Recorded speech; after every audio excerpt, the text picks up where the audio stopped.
Thank you, Jean, and thanks to everyone at the ICA for the invitation and for facilitating everything. So I don't have a fully written out paper that I'm just going to read out. If I had that, then I could just as well give you a printout and then we could all go home. It's more of a work in progress, an attempt to reflect also on recent social, political, and cultural developments, and hopefully it's unfinished and open-ended enough to also generate an interesting discussion. So yes, I called this Productive Facts, Notes on the Politics of Concrete Abstraction.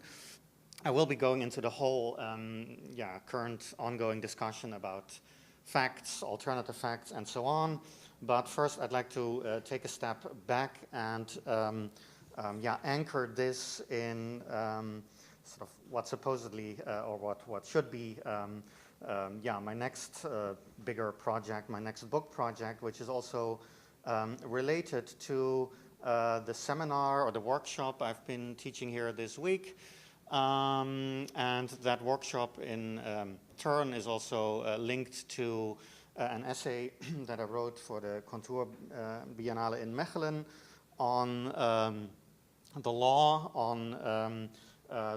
as a form of real abstraction, to use the Marxist term. So in this ongoing research project and book project, I focus on the increasing intersections or interrelations, the increasingly tight integration of various forms of real abstraction. So for Marxists, money is a real abstraction, and that is not just a philosophical notion that exists in some kind of Platonic sphere of pure ideas, but it is actually socially productive. It has real effects.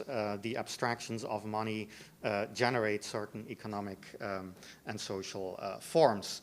And so my contention is that current society is marked by the increasing integration of various strands of real abstraction, not just monetary and financial, but also techno-scientific and legal, for instance, or juridical. If we look, for instance, at any major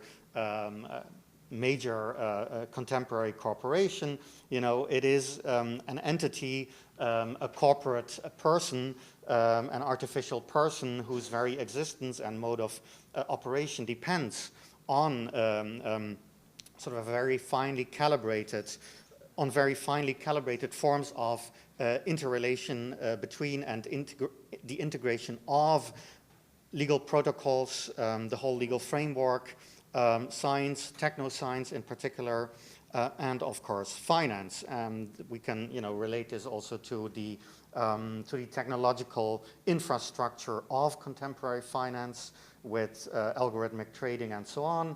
But of course, corporations also depend on patents, on intellectual property. So really we need the whole sort of set, and these various strands of real abstraction, or vectors, I would say. I'm using a kind of vectorial definition of concrete abstraction that is precisely, not about any sort of magic moment at which these all become integrated, but it is about a process that goes back quite far in time. Obviously, even in the 19th century, Marx was writing about the impact of the so-called general intellect in the form of accumulated technical and social knowledge on production. But it is also telling, I would say, that Marx's notion of the general intellect was rediscovered in the late 60s and 1970s by theorists in Germany, Italy, and elsewhere. So the potential of this notion of the general intellect only became fully apparent when older social, ideological, and practical limits to the integration of juridical, technoscientific, and financial abstraction were being overcome through automation, neoliberal policies, and the rise of informational and semiotic labor. So in the seminar, as I mentioned, we focused on the juridical strand. But today I would like to cast the net slightly wider and In order to do that, I would also briefly like to discuss this passage by two authors. It's from a collaborative volume of two authors who actually also were very much part of the intellectual, cultural, and social upheavals of the late 1960s and 1970s, Alexander Kluge and Oskar Negt. And in their work, History and Obstinacy, they argue that throughout history, progress, so progress, of course, also from the vantage point of capitalism, in particular, progress above all seems to be made in the development of the principle of abstraction. Whenever it intervenes, a new dynamic is likely to emerge. And capitalism then particularly, specifically, rests on the principle that for the first time in history, its abstractions break through into the productive sector. So they diagnose a productive turn.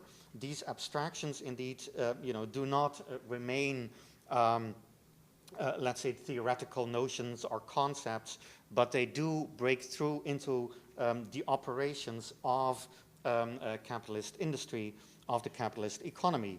So indeed, the role of science becoming technoscience is crucial here, but also, of course, financial products, as we now call them, play a key role here. Right, and just to concretize this, and this sort of this dynamic, this dialectic of concretion and abstraction will remain crucial in my talk. To concretize this further, or to sort of re-centralize it, to use another expression of Kluge and Nix that I will return to, we could perhaps point at a corporation such as Monsanto, which for me is really sort of a paradigmatic example of a contemporary corporation that would be unthinkable without this sort of vectorial process of the increasing interpenetration and integration of these strands of real abstraction. But of course, Monsanto then, with its patenting of life itself, of living organisms, also raises protests, Monsanto guilty of ecocide, etc. And these are some photos of the Monsanto tribunal that was held in The Hague. And The Hague, of course, being a city of international tribunal, the Yugoslav tribunal and so on. But this obviously was not a tribunal that had any sort of real legal standing within the framework of international law. This was an activist people's tribunal. So it does not sort of go into, it does not have any direct legal effect. Its agency, its efficacy, you might say, is symbolic or consists in the creation of a certain publicness, a certain Öffentlichkeit. And of course, if we use the somewhat toxic terminology that has been, introduced by certain accelerationist theorists, we could say, oh, this is folk politics. Look at them gathering there and discussing Monsanto, forming an old school human gathering in the face of this corporate behemoth. But I would say that a notion such as folk politics, certainly if used without any discrimination, without any critical discrimination, is not terribly helpful and productive. And I will also return to this issue of assemblies of various types of gatherings throughout. And it is, of course, far from uncommon for various sort of activist gatherings, for instance, also occupations, the activities of Occupy, to be presented as sort of retrograde, romantic, nostalgic, folk political strategies. And here, for instance, this is a screenshot of an article that was published during the, let's say, Occupy era in the German weekly Das Zeit. Das Zeit, what am I saying? Die Zeit, obviously. And Lügen gegen das Kapital, so the author in question argued, and we can sort of see this in the summary here in the streamer, that it is a fairy tale to believe that the financial sector should be regulated more strictly in order to overcome the crisis. Those who claim that more regulation is needed are actually afraid of our abstract time, of our abstract era.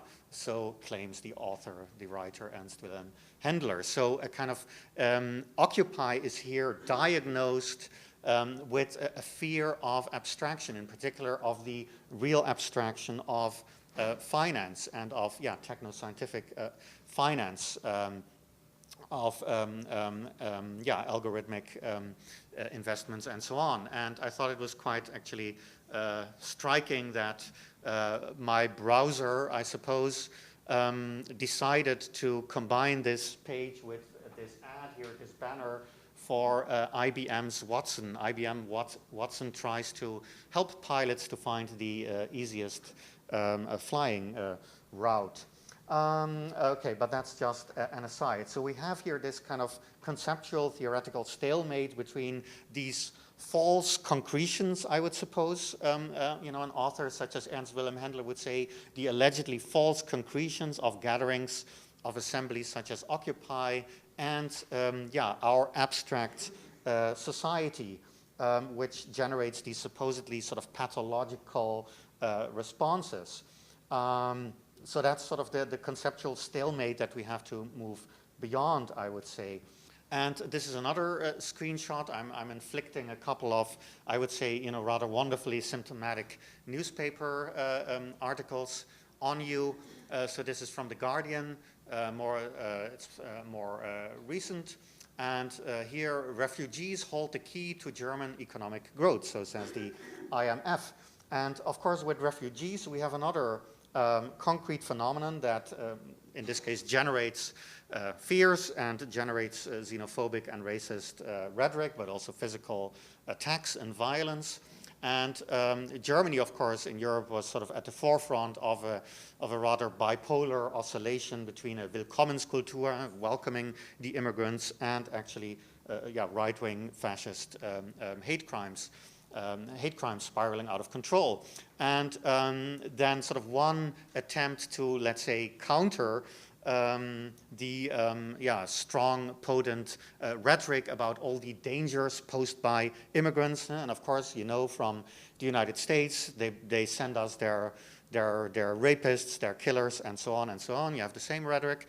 In order to counter that, some sort of members of the financial establishment, this is not a unique case, have tried to show, argued over and over again that actually migration is good, immigrants are good, because they actually will do the sort of low-paying jobs that otherwise there would be nobody around in an aging population to actually do the dirty work. Of course, this kind of intervention then in turn generates sort of many right-wing comments, because someone like, a representative, let's say, of the IMF or of the World Bank is seen precisely as a member of the, international cosmopolitan elite that is bent to destroy the sort of traditional social fabric and the, let's say, ethnic or racial purity of certain nations, right? So on the right,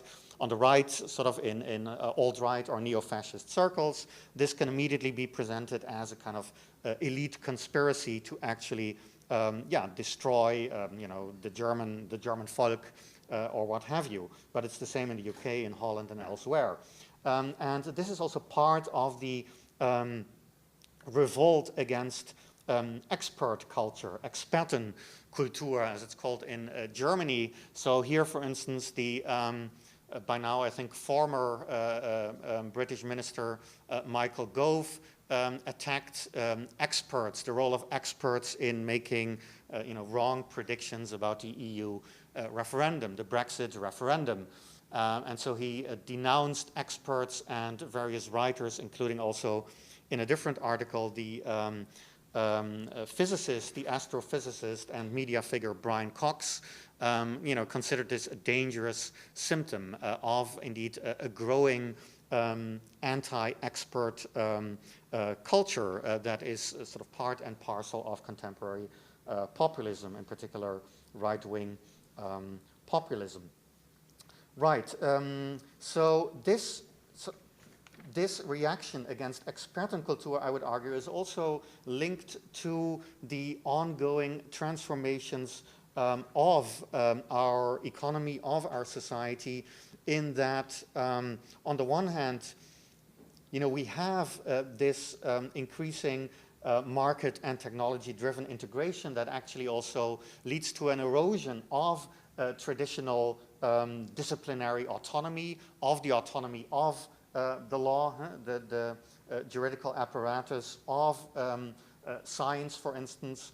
So there is also this discourse, of course, about how these Max Weber type spheres that were so fundamental to the structure of modern society, right, with substantive reason, according to Max Weber, splitting up into these different spheres of the law, science, and art in particular. There is this discourse about how the erosion of those semi-autonomous spheres is actually a fundamental component of our world of increasing integration, of the sort of vectoral meeting, ever closer meeting that will of course never sort of reach a final point, hence them being vectors. But there is this discourse about how this erosion of autonomy is very much a crucial element or a crucial symptom of this sphere, or of this process rather, of concrete abstraction, because we really have to think this indeed as, we have to think of this as a process rather than as a state. Then in sort of the next step is, conceptually speaking, that obviously corporations such as Monsanto, but also the IMF, etc., are still managed by specialists. They are still managed by experts. There's just much more of a sort of collusion between various between various areas of expertise under the impact of economic and ideological constraints. So a residual sort of cadre of experts, that is precisely seen as being the those who impose neoliberal policies and so on, that actually obey economic commands or supposed economic commands that are actually sort of neoliberal ideological notions. This kind of cadre that is seen as having given up any type of autonomy in terms of a serious background in a particular discipline, that is doing the bidding of, let's say, global capital, is attacked as being, little more indeed than that, a bunch of puppets on various strings. So this attack on expert culture has to be seen, I think, in this light, and we will not be able to counter it in any meaningful manner, if we just focus on the symptom, if we don't look into these, deeper causes. Here I just included a couple of slides by the artist Andreas Siegmann, who has looked into the proliferation of think tanks, or Denkfabriken, as they're called in German, so think factories. So Siegmann has looked into this as as an important example of the proliferation of institutions, so these think tanks that actually propel the whole process onwards. So what are think tanks? Think tanks are institutions in which various experts, from various disciplinary backgrounds meet, often in a framework that is completely shaped by, let's say, a Friedmanite sort of ideology, and he's charted the growth of this industry, you might indeed say, with these diagrammatic renderings. And this is just part of a larger project. His diagrams aren't easy to read. They become sort of allegorical emblems, or they contain allegorical emblems, and the sort of labor that you have to invest in them also very much is part, I would say, of their aesthetic quality, even though it may also limit their political efficacy to some extent. The diagrammatic, I would say, is an important register in which contemporary artists, but also activists, try to come to terms with concrete abstraction. Diagrams enable us, at least under certain circumstances, to chart the ways in which legal, financial, techno-scientific abstractions shape the world. But of course, abstractions can also be, let's say, conceptual, can also be symptoms of a conceptual failure. And Metahaven, for instance, the Dutch design collective, this is a part of Metahaven's series essay, sort of illustrated essay, Captives of the Cloud.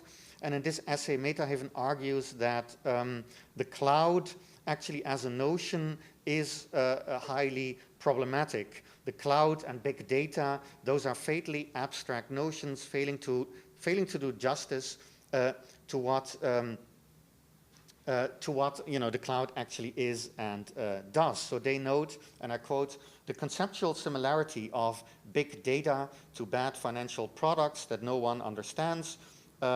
Personal data have become the credit default swaps of the cloud, building a bubble economy as unsustainable as the subprime mortgages that triggered the 2008 financial collapse. The NSA participates in this corporate feeding frenzy as much as cloud providers do.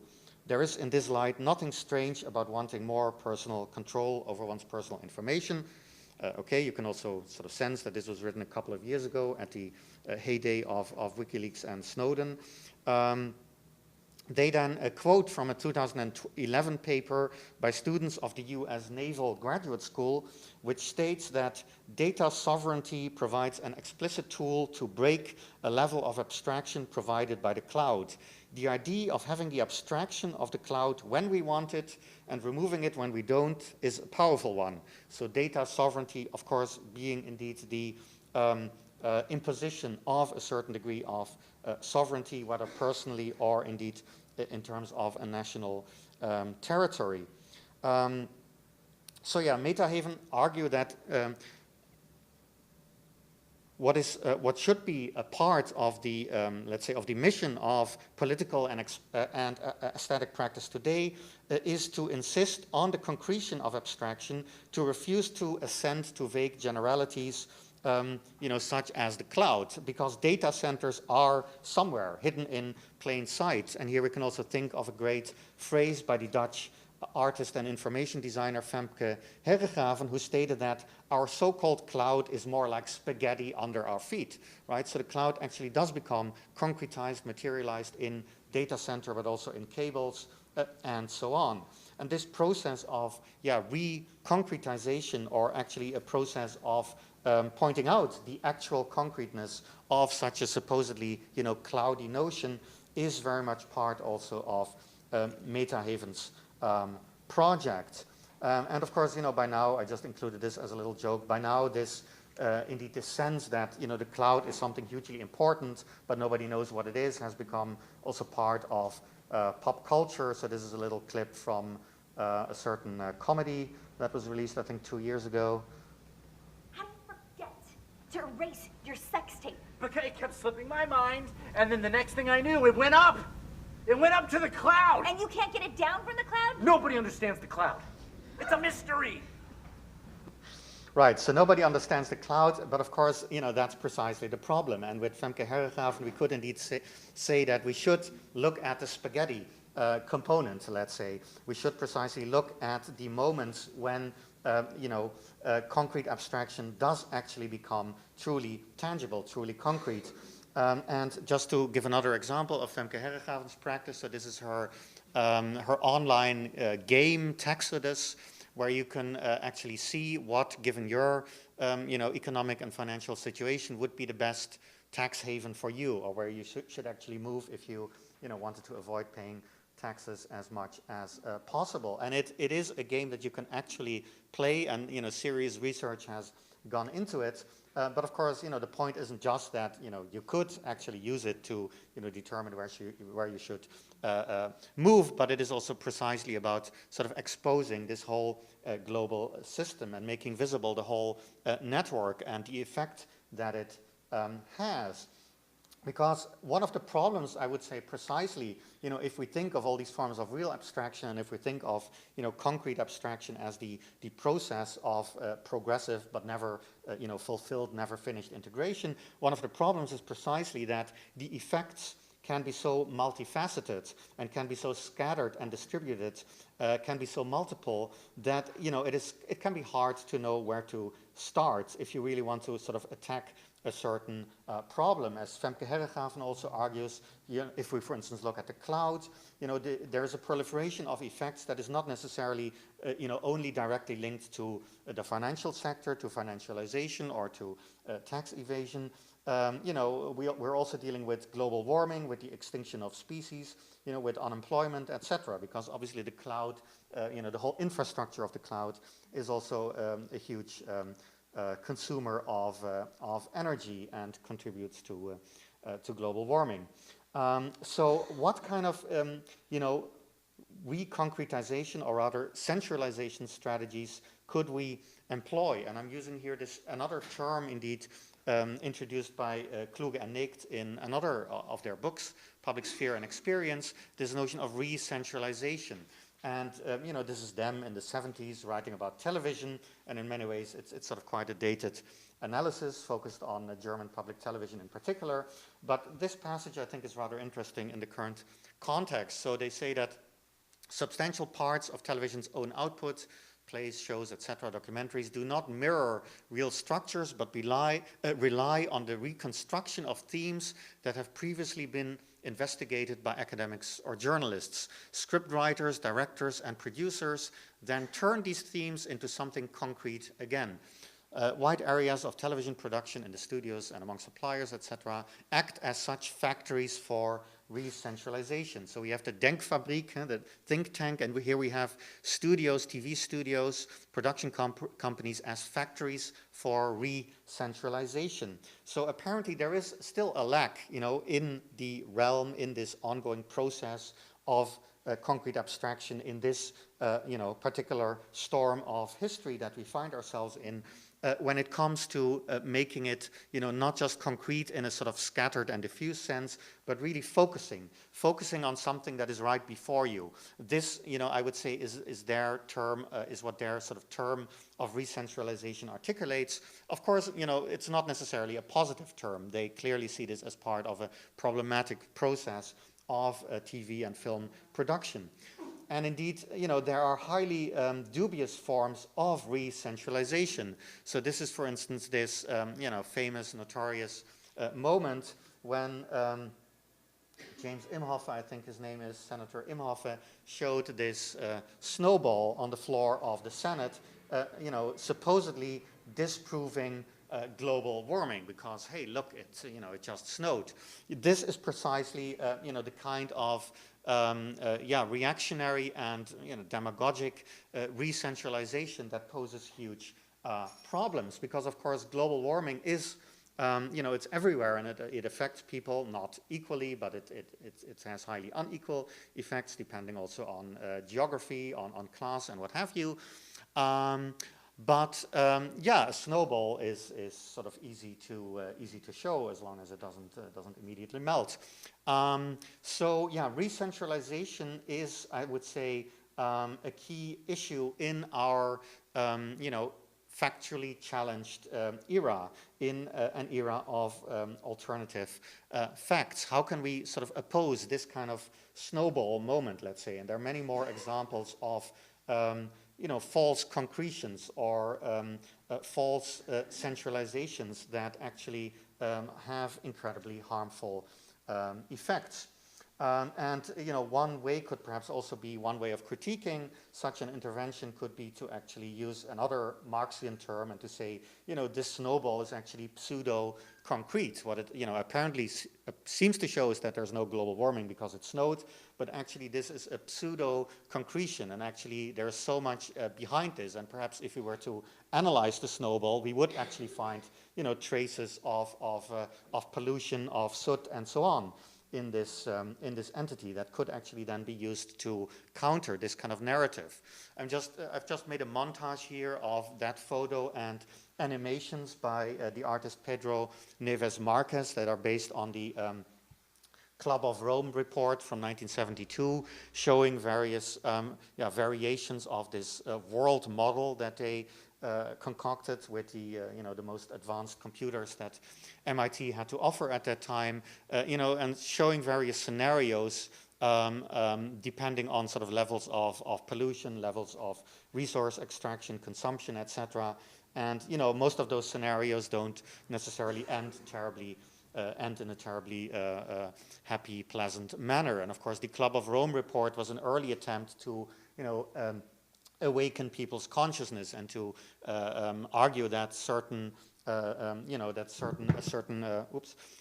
curb had to be put on consumption, on development as such, which is something that still hasn't really fully resulted in convincing policies. And you might say that Neves Marquez here, in abstracting from the particulars, in not giving us the data but in showing us the graphs in sort of pleasant colors, is also engaged in a particular form of re-centralizing these algorithmic abstractions themselves, and in making us think precisely also about linearity, about historicity, about the the inexorable linearity of the history that we find ourselves in and that we seem to be unable to fully intervene in, because obviously James Imhoff has won for the time being, and it's now official, climate change is a hoax perpetrated by the Chinese.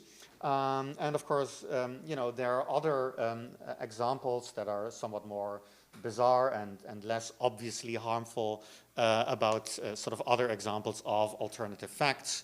And this of course trended some time ago after the inauguration when Cruella de Vil, Kellyanne Conway was roundly mocked for using this term alternative facts.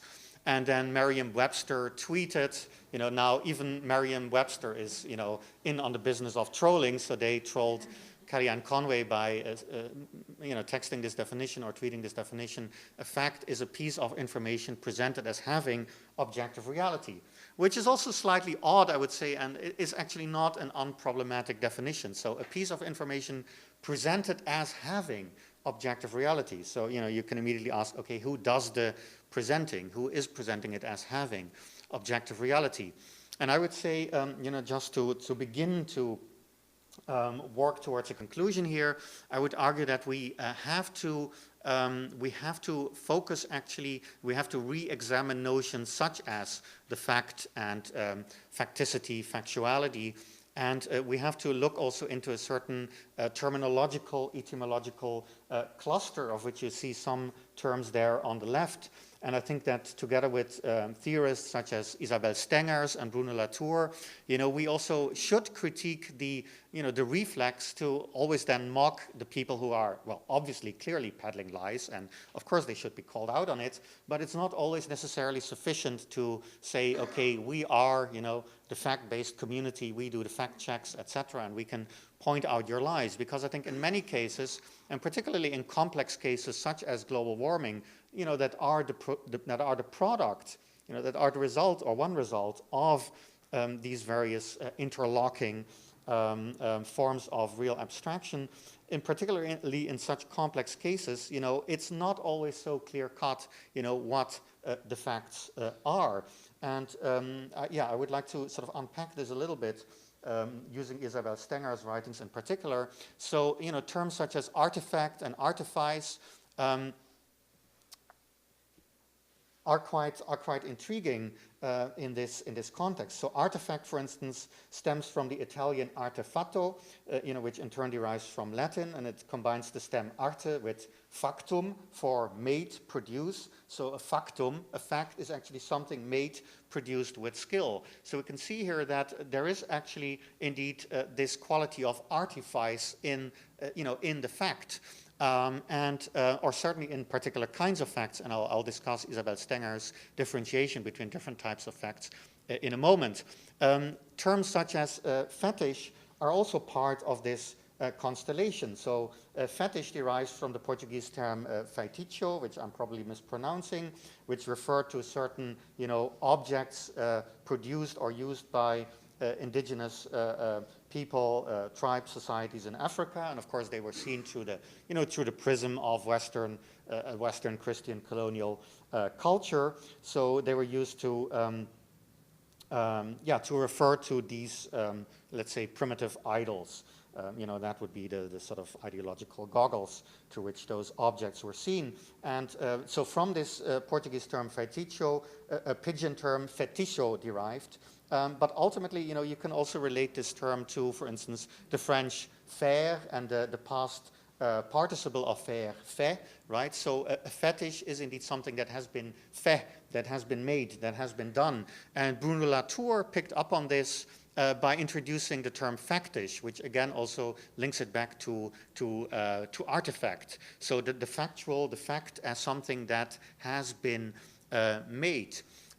So yeah, how to work with, let's say, the factitiousness of facticity in this contested political and social and cultural context that we find ourselves in. Just a few more words on Latour. So Latour has actually been rather critical of the traditional uses of the term fetish and of this logic, this double logic of fetishism that he critiques. So on the one hand, critics denounce, the naive or primitive fetishists for their belief in the autonomous power of things, because the fetishists are supposed to think that these things have a kind of magical agency, whereas the critic then says that obviously you've made them yourselves. These are your sort of false gods, your idols. On the other hand, then the critic can also say, but actually looking deeper, there is a kind of factuality here. If we look really deep, then actually, yes, there are certain sort of objective constraints, forces that have an impact on you, the subject. So actually you are not in control. You're not the maker who just produced this thing that is completely dependent upon the maker. You are being acted upon by not just the object, but also by the social institutions and structures that you've created. So there's this kind of this kind of oscillation between these two denunciations, as Latour calls them. And so he has introduced the term factish in particular to refer to the products of a modern science, and this is something that Isabel Stengers has picked up upon.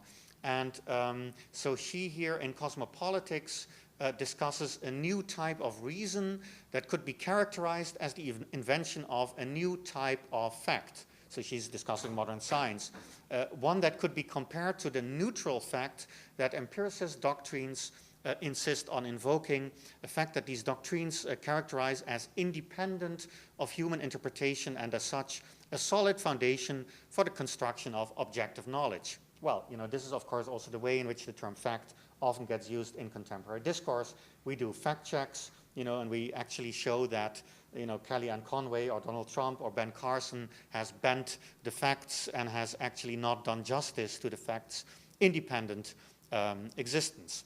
But then, according to Stengers, there is a contrast between this raw, empirical, and neutral fact on the one hand, and an empirical fact or a factishistic fabrication that can be defined in terms of obligations, according to her. A real raw fact, independent of us, like an earthquake or a tree falling on a passerby, is associated with no obligation involving the meaning it must be given. It is available for any interpretation, any creation of meaning, etc. In contrast, the experimental fact reflects the singularity of the history in which it was produced. And the core of this history is that facts have value only if they can be recognized as being able to obligate practitioners to agree about interpretation, right? So think of indeed science, think of various sciences. So one example of an experimental fact that Stengers uses is the neutrino, a phantom particle that can be observed only once certain disciplines, institutions, and technologies are in place. You can't see a neutrino in the wild. You have to kind of set a trap for it according to very specific parameters. And there has to be a kind of agreement within, within a discipline, within a certain field. And of course, the autonomy of such fields is precisely also called into question. And this also includes, for instance, the protocols and the standards, the values of journalism, right? So journalism as the field that mediates between all the other fields and between various disciplines and the public is itself part of this kind of revolt against expertise, because of course these experimental facts are the products of particular forms of expertise. Now one could also wonder whether part of the problem is also actually that many of the facts that are being contested, many of the alternative facts actually are only sort of raw empirical neutral facts in appearance. So for Stengers, with those kinds of raw empirical neutral facts like a tree falling on a passerby, it is open to interpretation. It is not associated with any obligation involving the meaning. But then, does that really apply to, most or any social and political fact? I would say that there actually are obligations, but those obligations are also in turn now under pressure and under attack, as for instance shown by this German phrase of the Lügenpresse, the lying press. So whereas the press is traditionally regarded as having certain obligations, as part of its professional ethos and so on, the press is now seen as another sort of cabal of lying experts. So this division between the empirical facts and the experimental facts is far from clear-cut, but I would say that this provides us with at least the beginning of an inkling that there is something far more complex here than a mere defense of the facts, in the form of fact checks and so on, which of course are now a staple of many media. And of course, we can rightly mock those dubious characters who do for instance, say that according to their knowledge, the Egyptian pyramids were built by Joseph as grain silos, and of course, absurdities like that need to be pointed out and need to be corrected. But the heart of the problem seems to me that, facticity is indeed factitious in that it is subject to continuous work and sort of to continuous reworking. So, most of the facts that are now problematic, that are now being contested, are not the equivalent of a tree falling in the forest or what have you. They are social facts, they are political facts. They often indeed come out of highly complex processes, and they are the products of various forms of real abstraction. So, think indeed again of climate change, coal, etc., with reversing Obama's climate policies. Those obviously have a huge impact. And one can also think here of the resurgence of racism and of fascism and of forms of discourse and practice, if you want to put it very politely, that do claim a certain a certain factual basis in the form of discredited racial theories. So they claim that they have a certain basis in in biology or in sociology and what have you. So on the right-hand side, this is from the Twitter stream of right-wing accelerationist and discredited pseudo-philosopher Nick Land, who here responds to another tweet about immigrant crime rates in Germany. So apparently, again, data, facts. And then there's another, oh no, this is his own tweet, ironically titled Blessings from the Maghreb, but he links to this German right-wing platform. And then there's another one who, somewhat ironically, cryptically responds with the Chinese are impeccably well behaved. And then he again, Nick Land again responds with a kind of, fake irony. 90% of my racism is based on that fact. So apparently, some non-white people are good because they're impeccably well behaved, but the Muslims, only bring crime and so on and so on. So yeah, based on that fact. And of course, we need to challenge that fact, and we need to challenge the research that is supposedly being peddled here. But how do we do that? And do we really, can we really do that in any sort of convincing manner by withdrawing into a kind of positivistic notion of what constitutes a fact? Do we not rather have to acknowledge that we are indeed part of a constant process of negotiation about social, political, cultural, technological facts, economic facts that actually are subject to constant contestation, that we are actually part of the experiment, right? We are actually part of a social experiment. And I won't sort of discuss the image on the left because I've run out of time. I won't discuss this either. I will just maybe briefly say a few words in sort of returning to the issue of assemblies, of gatherings. So in the beginning, as you'll recall, I pointed out this rather unhelpful dichotomy between concrete social gatherings on the one hand and as folk politics, and then financial or other abstractions on the other hand. I would say that it is sort of one of the more positive and hopeful developments in recent art that artists who actually are involved in creating gatherings, who in part were also involved in Occupy, such as Jonas Staal, are highly aware of the fact that actually they are creating certain constructions, that there isn't sort of a world of pure social concretion out there, but that actually, and he calls it assemblism, that actually it is an activity, it is a form of fabrication, you might say.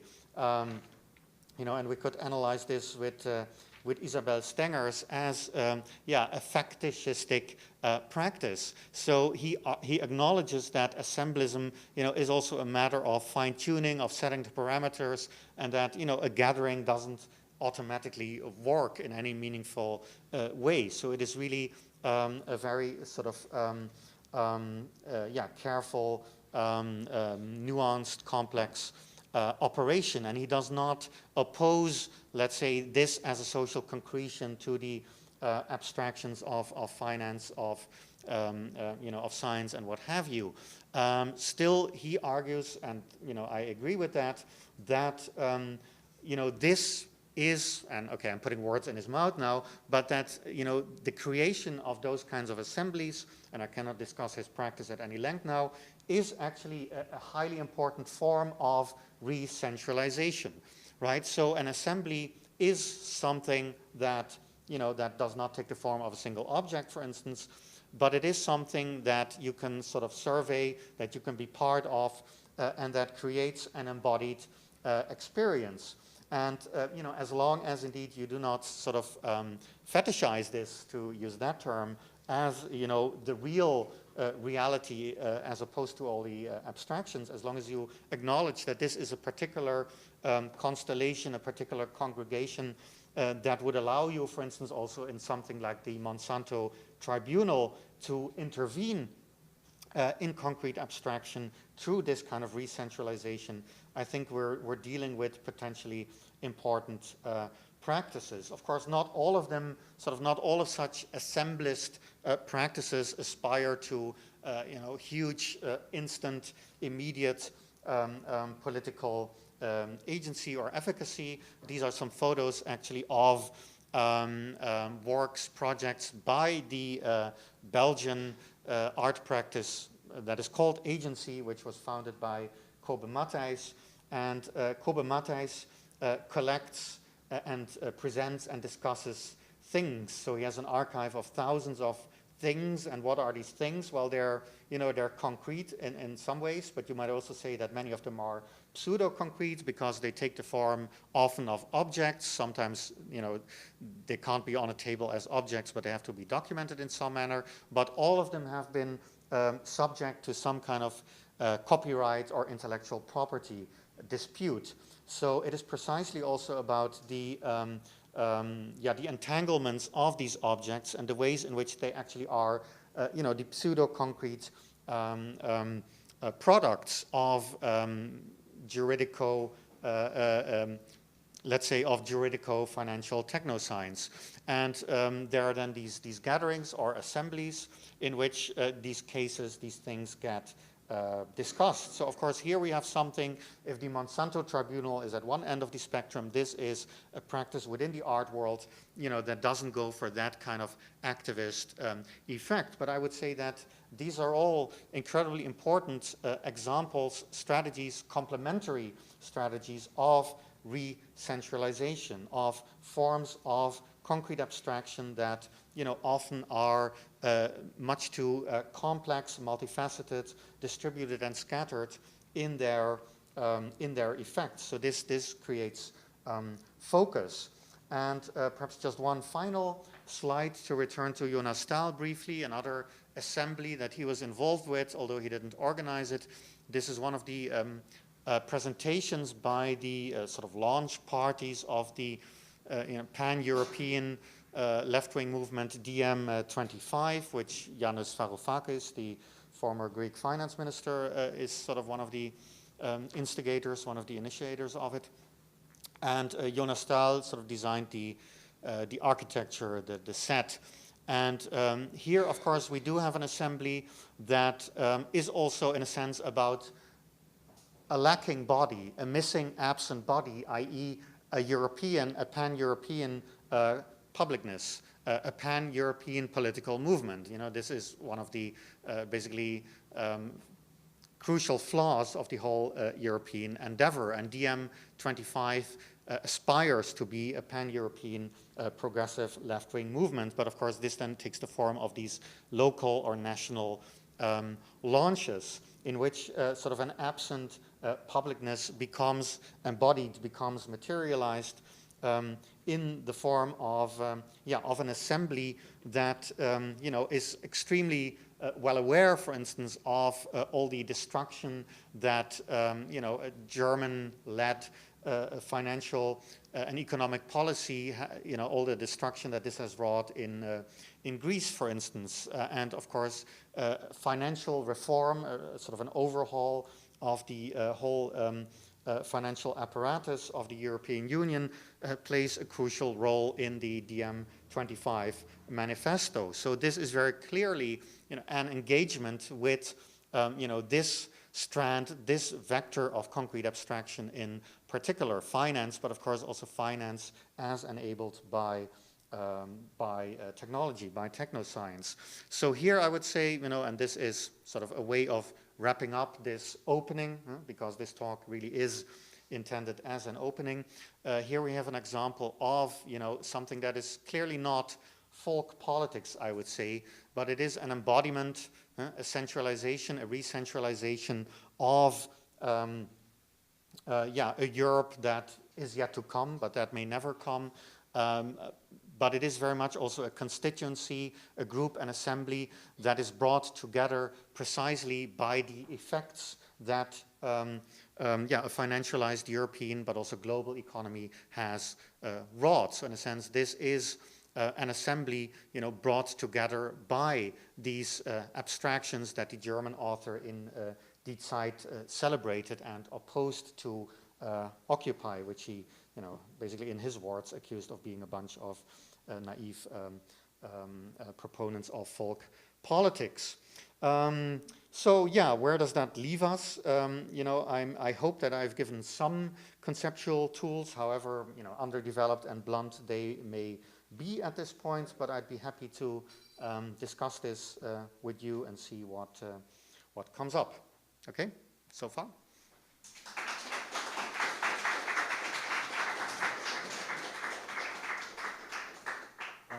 My question would be, can you recommend a Max Weber text that would sort of help contextualize your research?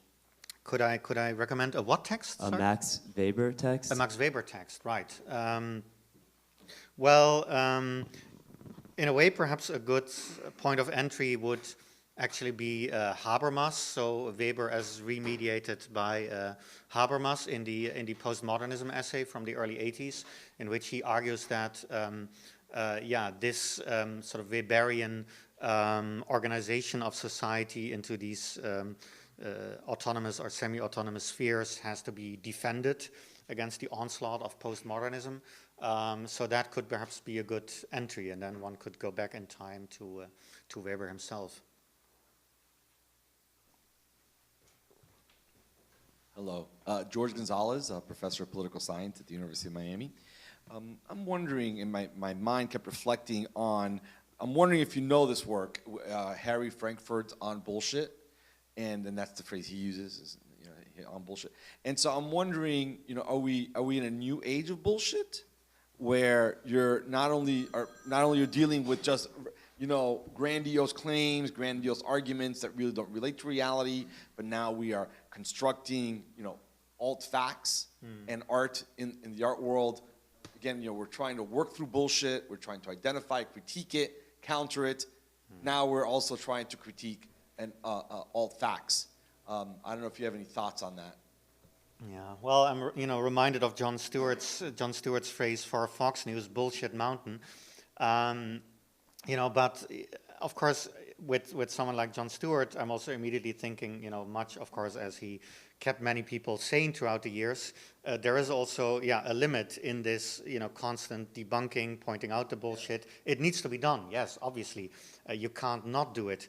But on the other hand, I think we're now at a point where we really have to also think about, let's say, the next step, and about how to, oppose the bullshit, that kind of fabrication, that kind of toxic, noxious sort of factitiousness with, other factitious, let's say, that, that precisely allow us, for instance, to also show the interconnections, right? Because the bullshit seems to be precisely about also disconnecting the ties, right, and creating something that is autonomous from, So, which of course then results in this perpetual problem that people, progressive people and leftist people have. We want to side with complexity. We don't want to betray complexity. We don't want to be, the fascists who say, it's the fault of the Jews or the Muslims or whatever, right? We don't want to do that. Right, so this is still, I think, the issue that we're struggling with. But are there other ways of concretizing, of centralizing the complex? And you might say that perhaps the IMF here had a go at it in a weird way by saying, yeah, but look at all the good that they do for the economy because we need immigrants for jobs, etc. But yeah, it's the IMF, and it's seen as a strategy to actually just continue a kind of policy that the right rejects. We really have to keep, I think, we have to, in a sense, keep reminding us of the fact that we are, constantly failing here. And, I'm also just beginning to map a constellation of some projects and some practices that I think are somewhat hopeful, and that would maybe, if we think through them and act further on them, would maybe get us a step further. You have a card, do you?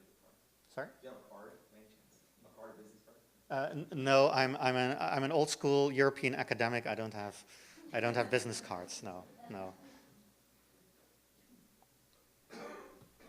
Over here.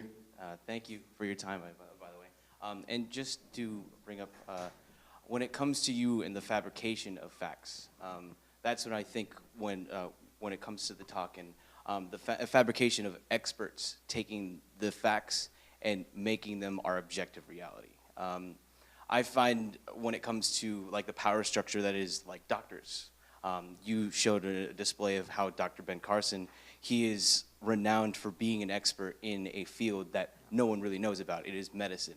So when I think of the power structure that is within the clinical setting of a doctor's area, a doctor has the power if the results of what they perceive, the data that they have from all the tests and the evaluation of the human body, they can tell you that you have a restricted time, a fact that is that you live within a week, you live within a month, you live within a year. So how can that be the objective fact that we can believe? But yeah, I mean, I guess Carson is really interesting in that sense because, of course, he's not just a doctor and an expert in a certain field, but he happens to have that profession that I believe here in the United States is sort of the code word for being a really smart person, right? A brain surgeon. That's also the pun in the Mad poster. It's not like he's a brain surgeon or anything, or what he is. So yeah, but then of course it turns out that he's a complete idiot, with anything else, which in a way seems to be almost, would be a kind of confirmation of, let's say, or you could use that for a certain defense of actually areas of expertise, and you could use that also for saying that, he could be an expert in a certain field. But perhaps we need other experts to run certain government departments and agencies and so on. So Ben Carson, in a sense, could be a sort of a poster boy for a campaign to reinstate some of the aura of expertise, perhaps. I'm probably not really addressing your question, but correct me and point me in the right direction. It's the structure that I find when it comes to clinical, because I work in, or I've observed it from an outside perspective, at least for that kind of sense, because when it comes to the feedback that we have are everyone can agree with the fact or everyone can disagree, like there's commentary happening behind the scenes of whatever we claim as facts. And people can disbelieve and believe that. They're not just objective in that reality. So, I don't know. No.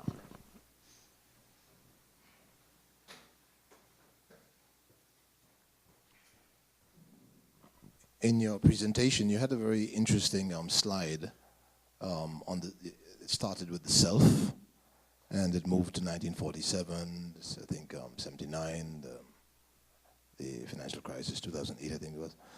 In your observation of the larger society and all these movements that have been occurring, I'm interested as an expert, as a scholar, what your insights, your personal insights have been on how the self has mutated over the ages, maybe from 1850, whatever the date was. What's your observation of the self and its mutation, its evolution as a social agent seeking fulfillment in the world?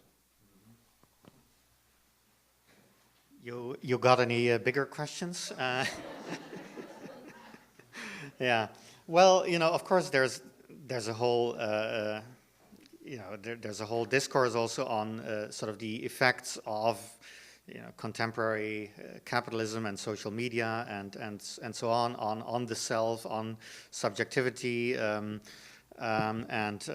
could think of, for instance, of an author such as Byung-Chul Han here, with his book on the Ermüdungsgesellschaft, the society of fatigue.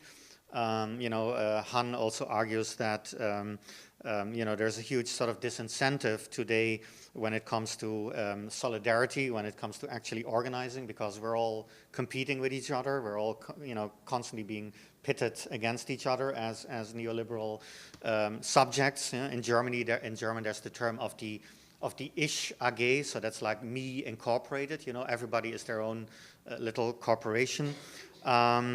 So yeah, this kind of economization of the subject, of course, has profound effects, and I think on some level we all feel it. And the next question would be, okay, how to act on that or how to deal with that, in terms other than a kind of conservative complaint or a nostalgic look backwards. One phenomenon that I'm also really quite fascinated by, for instance, is the rise of fitness trackers, also as a symptom of the way in which we are constantly surveilling ourselves, getting data on our body. To stay fit, to stay healthy, to stay competitive, ultimately optimizing ourselves. I'm interested in all these sort of transformations of the self that also have this physical, embodied component. Can some of these technologies and can some of these developments also, be used to actually bring us together, sort of if the parameters are right? So how could these, constraints that are actually also productive, of course, in a Foucauldian manner, subjectivity isn't just, is also the product of power, of technologies, of dispositives that create certain forms of subjectivity, if we don't just want to say, okay, contemporary subjectivity is, a neoliberal pathology and it's all, we're all going to hell in a handbasket, can we actually say, or can we find ways of, facticistic fabrication that would somehow allow us to connect in different ways and to indeed form assemblies, form movements? Can we sort of work within our networks, perhaps also to strengthen the links, right? There's this notion of weak links and of strong links in networks, in networked culture. So, with the weak links, we kind of stay in touch and we share, we like things and we like friends and so on. But can these links be strengthened, and can other forms of interaction and exchange and cooperation be the result of that? So that's also, of course, the whole issue of forms of commoning, of organizing the commons, which is also a kind of a field that I'm interested in and involved in. Your question was probably too ambitious in that I'm not giving you a terribly satisfactory answer, but I'm hopefully at least indicating certain general directions. But you could also follow up on this. I was trying to get your perspective in terms of the seductions and distortions, the seductions and the distortions that the larger society impinges on us, right? And the need for hegemony in terms of a path that an individual who is participating in that beautiful chaos can still find a sense of fulfillment, right, and meaning as she or he plows through life. Yeah. But perhaps I would say that perhaps it already becomes a bit of a problem if we think of it purely in terms of an individual following a path through life. Perhaps that is also a way of framing it that is itself the result of a highly individualized, atomized culture. So what are the forms of trans-subjectivation or trans-individuation, right? That we can, somehow, of which we can identify certain beginnings, that we can strengthen, that we can develop. Take one more question. Hello, thank you for your presentation, Professor. Your presentation kind of like reminds me of two processes that you may agree with me, not agree with me. The first one is commodification. The second one is legitimation. You mentioned Habermas, and I think in particular we're in an era where I would argue in many ways we're entering into a legitimation crisis in the United States in terms of institutions. And the issue of commodification extends not just, I would say, epistemologically, but even ontologically. In particular, commodification of the self through social media, commodification of knowledge, commodification of even commodification even of the process of gathering knowledge.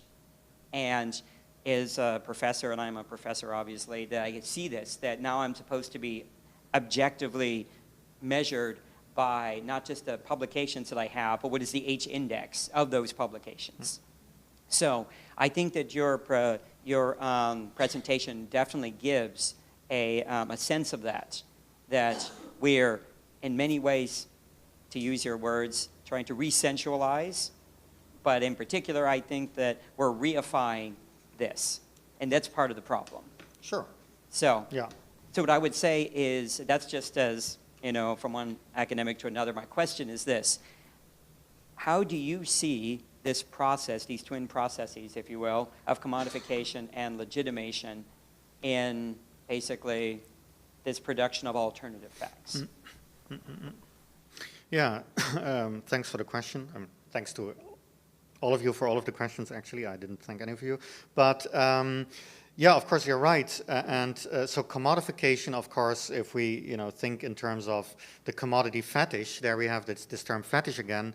A part of the problem, of course, from a Marxian point of view, is precisely also this false concretion. So we have to descend into the hidden abodes of production to find out how the value is really being produced, etc. So I would say that reification,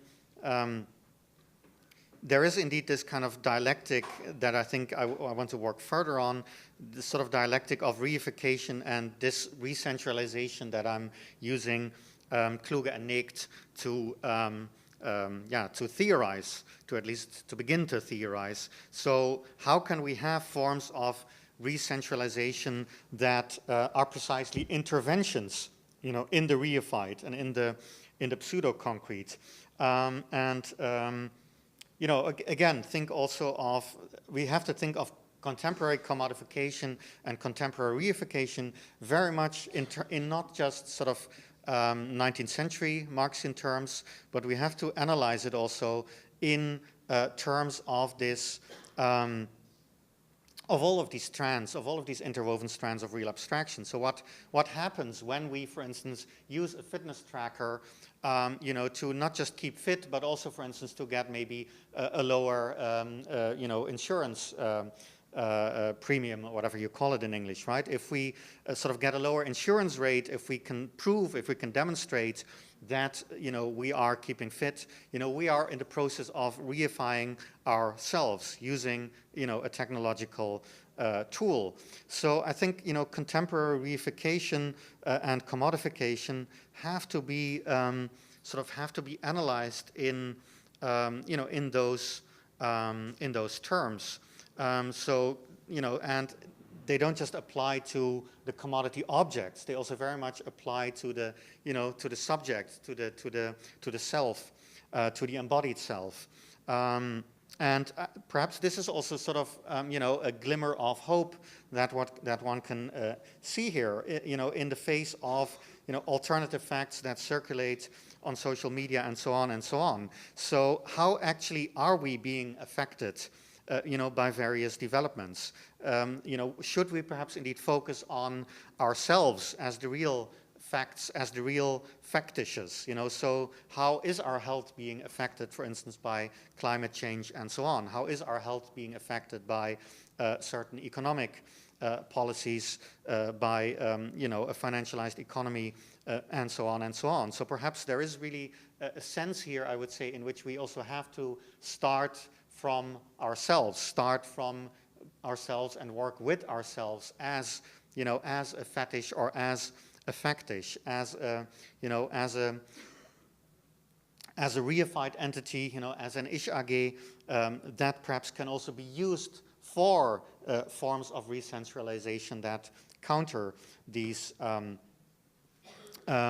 these truly unsettling developments. I didn't really address your the part of your question about legitimation now, but yeah, perhaps we can discuss that over drinks afterwards. Because I have the feeling that probably people are quite keen to proceed, sort of adjourn to the bar. I may be wrong, but yeah, so it's